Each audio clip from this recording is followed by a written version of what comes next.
everyone, and welcome back to Wookiee Arcade. Today we are going to be breaking down and reviewing the Season 7 finale of The Clone Wars. As you know, the Clone Wars finale just aired on May the 4th, about 2 weeks ago, so I am a little bit late to this video. But I finally finished this video, and I'm going to be breaking it down and reviewing it for you guys. Now, before we get into the video, please make sure to subscribe with post notifications on and like this video for more Star Wars content. Hey, I'm almost at 40 subscribers. If you're my 40th subscriber, please comment down below and I will give your comment a heart. Alright, without further ado, let's get into the video. Alright, before we discuss the finale, let's go back in time and start from the beginning of the season. The first episode of Clone Wars Season 7 premiered all the way back on February 21st, and it was called The Bad Batch. The Bad Batch arc introduced us to 4 mutated clone troopers named Hunter, Wrecker, Crosshair, and Tech. Together, Captain Rex, Commander Cody, ARC Trooper Jesse, and the Bad Batch figure out that Echo is still alive and is being used by the Separatists to counter Republic war tactics on Anaxis. Wow, that's a tough sentence. The crew goes to Skako Minor to rescue Echo from the Separatists and stop them from using their war tactics. In this rescue mission, we see the Bad Batch show off their special abilities and how they are super dangerous clones. Finally, after fighting off tons and tons of droids, our team of heroes comes across a strange room with a weird capsule hanging above the control panel. Inside the capsule, is a cybernetic ARC Trooper Echo. This scene gives a lot of Halloween vibes when Echo comes dangling out of the capsule. Tech frees Echo, and then the whole crew escapes Skako Minor with Echo alive. But before they go, there was a pretty cool fight scene, as you probably could have guessed. The Clone Wars has evolved a lot since 2014, with the whole animation. It's mind-blowing to see the evolution of the animation. So, now with Echo back in Republic arms, Mace Windu, Obi-Wan, Anakin, Captain Rex, Commander Cody, Echo, and the Bad Batch are able to defeat the Separatists on Anaxis using Echo to their advantage now that he's half cyborg. The final episode in this arc is action-packed and full of surprises. Mace Windu, Obi-Wan, and Anakin go to the Separatist stronghold on Anaxis to get the planet under Republic control. There are amazing fight sequences and action in this episode. My favorite scene was when Anakin kills Admiral Trench. This shows Anakin's slow descent into the dark side and signs of Darth Vader, which was super cool to watch. Finally, the Republic wins by Echo luring all the droids into the same room at once using his cyborg abilities, and then he deactivates all of them all at once. This is really, really cool. The Bad Batch then proceeds to blow up the Separatist blockade and then win the battle for the Republic. Now the Bad Batch has to leave and go their separate ways from the Grand Army of the Republic. But Echo, now being a cyborg, decides that he wants to join the Bad Batch. So, Echo flies away with the Bad Batch and the episode ends. So, that was a pretty good ending to the Bad Batch. But now, we dive into the second arc that everyone's been waiting for. Ahsoka in the Underworld. Ahsoka has just left the Jedi Order because she doesn't trust the Consul's judgment anymore. So we find her making her way to the Underworld. She crashes her speeder bike on the low levels of Coruscant, where she meets 2 sisters named Trace and Rafa. They have lived in the Underworld ever since they were little, trying to survive. Ahsoka, being a kind and selfless person like she is, helps the Martez sisters with tasks and close encounters, and in return, the Martez sisters help her fix her speeder so she can leave. But Ahsoka, having nothing to go back to, decides to stay with the 2 sisters and help them out. In the next episode, Rafa makes a deal with the Pikes, which is a crime syndicate, a really powerful crime syndicate, and she makes a deal to deliver spice to their homeworld, Obadiah, which will, in return, Rafa will get a ton of credits. So, Rafa asks Trace to take her ship, the Silver Angel, to deliver the spice to the Pikes. But during the delivery, Trace empties the spice into space because Rafa and Ahsoka are fighting about if they should deliver it to the Pikes or someone who really needs it. This puts them in a tough situation. So, Ahsoka comes up with a plan to try and fool the Pikes by giving them empty supply crates, and then taking off before the Pikes could notice. But that didn't work because the Pikes are smarter than they thought. So, they got captured. After many failed escape attempts across many episodes, they finally are close to escaping. While Ahsoka is trying to steal Trace and Rafa from prison, she spies on the Pike leader, who is talking to none other than the infamous Darth Maul. This is important to know that Darth Maul is still out there, because he plays a huge role in the Siege of Mandalore. Using a little bit of Ahsoka's Jedi powers, she and the Martez sisters escape Obadiah with the Silver Angel. But before they launch into hyperspace, they are spotted by 3 Mandalorians in cloaks, and they follow them back to Coruscant. It turns out these Mandalorians were led by Lady Bo-Katan, and she needs Ahsoka's help to defeat Maul and take back Mandalore. Ahsoka accepts and leaves Trace and Rafa and goes off with Lady Bo-Katan to Mandalore. This sets up the final arc of Season 7, the Siege of Mandalore.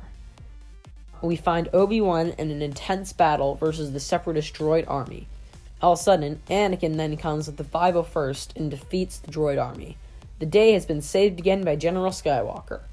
But then, Obi-Wan and Anakin are called out of battle because of some urgent news. Spoiler, Ahsoka meets Anakin again. Ahsoka needs the Republic's help to defeat Maul and retake Mandalore.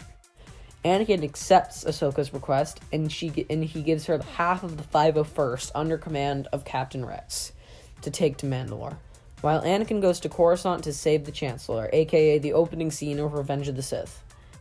But before Anakin and Ahsoka part for good, Anakin gives Ahsoka her lightsabers back. But now, they're blue. This is a really nice touch by Dave Filoni, because I think it shows Anakin still cares about Ahsoka, and he would still do anything for her. Anakin then turns back around and gives Ahsoka one last smile, and that's the last time they ever see each other on the same side. This is such a sad but touching moment in the season, and I loved every moment of it. A few minutes later, we dive right into the action as Republic forces arrive on Mandalore. It's finally happening, the battle we've all been waiting for. We see the clash between clone troopers and Scarlet Red Mandalorians under Maul's lead, as Ahsoka makes her way through the battle. After a few minutes of fighting, we find Maul at last, who has surrounded Ahsoka in the sewer lines. He talks about a bigger plot to destroy the Jedi, which of course he means Order 66. And he wanted another Jedi to come and face him instead of Ahsoka. Ahsoka doesn't believe him because she shouldn't. I mean, it all seems so made up. And so she doesn't believe him, and she escapes. Above the surface of the battle, Commander Rex and his troops have taken the city and are now clearing the citizens out of the city to protect them from any future battles. Ahsoka is talking with Lady Bo-Katan and her encounter with Maul, when they walk into the throne room, and Maul is actually sitting on the throne with ARC Trooper Jesse kneeling below him, captured. They start to hear explosions outside. Maul's troops are attacking the city. It's a trap! Ahsoka tells Bo-Katan to go and help with the city while she duels Maul. This is where we get one of the best lightsaber duels in the history of the Clone Wars, in my opinion. It is a combination of motion capture by Ray Park and voice by Sam Witwer for Darth Maul. It is very well executed, and it looks really, really cool. We get a moment in the fight where Ahsoka is offered to join Maul to stop Order 66 and kill Anakin because Maul believed that he was a key to the Order 66. Ahsoka obviously refuses because she believed Anakin could never do anything bad. And Ahsoka obviously refuses, and then Maul escapes the fight for now and tries to escape through the roof of the city. But Ahsoka finds Maul before he escapes, and now they're fighting literally above the whole city. And if they fall, they could fall to their death at any moment. Finally, Ahsoka pushes Maul off, but catches him with the Force to let him live. Maul is not happy with this. He starts screaming and kicking as the Republic forces capture him. Mandalore is free. For now. In the next episode, We find Rex and Ahsoka along with the 501st heading back to Coruscant with Maul a prisoner on their ship. Just as everything seems relaxed and under control, boom! Order 66 is executed, and even Rex turns on Ahsoka. Before Rex starts shooting, he tells her to find Fives. In Fives, as you know, is the clone back in Season 6 who was executed for knowing Order 66 was going to happen. Ahsoka somehow escapes the clones who have turned against her, and she finds a sealed recording of Rex saying that their inhibitor chips might cause a problem down the road. So Ahsoka captures Rex and frees Maul to create a distraction aboard the ship so she can try to remove Rex's inhibitor chip. Ahsoka successfully does this, and now Rex is back on her side. Now they have to face a bigger problem. How are they going to survive Order 66 and a whole Star Destroyer of clones? And Ahsoka tells Rex not to kill them because she still has hope for the clones, even though they are under the influence that the Jedi betrayed the Republic. Ahsoka and Rex make their way through the command bridge and try to find a shuttle to escape when the hyperdrive is destroyed by Darth Maul using the Force to rip the engines out of place. This is absolutely crazy of Darth Maul. This just shows how powerful Darth Maul is in the Force. Ahsoka and Rex don't have a lot of time to escape now, with the Star Destroyer crashing toward a moon nearby. They then find a shuttle, but they also find something they didn't want to find. A bunch of clone troopers waiting for them, led by ARC Trooper Jesse. This is where we get a very emotional scene between Rex and Ahsoka. The gist of the conversation was that Rex was conflicted on what to do now, but Ahsoka gave him comfort that they were gonna survive and if they worked together. So, Ahsoka comes up with a plan to pretend Rex is under Order 66, so they can try to get to the shuttle. This plan works, but Maul beats them to it, and Ahsoka has to choose between pursuing Maul or surviving against the clone troopers. She lets Maul go and continues to fight the clone troopers with no escape. Rex finds one functional Y-wing, though, in the hangar and boards it right as the Star Destroyer entered the atmosphere of the moon. Ahsoka falls out of the Star Destroyer and is now free-falling toward the moon's surface. Captain Rex, being a good pilot surprisingly, flies the Y-wing to Ahsoka and she boards it in mid-air, and now they're safe. Now, finally, we get a very sad scene where Ahsoka is standing in front of the crashed Star Destroyer with all the buried clone bodies and all the clone trooper helmets on sticks. Then Ahsoka looks at her lightsabers and drops them on the ground and leaves with Rex. Whatever path lies ahead for her, she couldn't have any trace of her Jedi lineage. Finally, we get an epilogue of Darth Vader, or Anakin Skywalker, standing in the same spot as Ahsoka stood, in front of the crashed Star Destroyer. He then picks up Ahsoka's lightsabers and ignites it. I bet he was thinking, what have I done? What have I become? And if you paid attention to this scene, Anakin's eyes under Darth Vader's mask turned blue for just a second. There's still light in Anakin Skywalker. And that is the whole Clone Wars Season 7. Wow, I am speechless, because that ending was just awesome.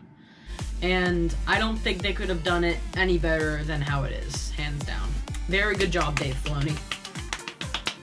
Alright, that's it for the video, and if you enjoyed it, please make sure to hit that subscribe button with post notifications on, and like this video for more Star Wars content.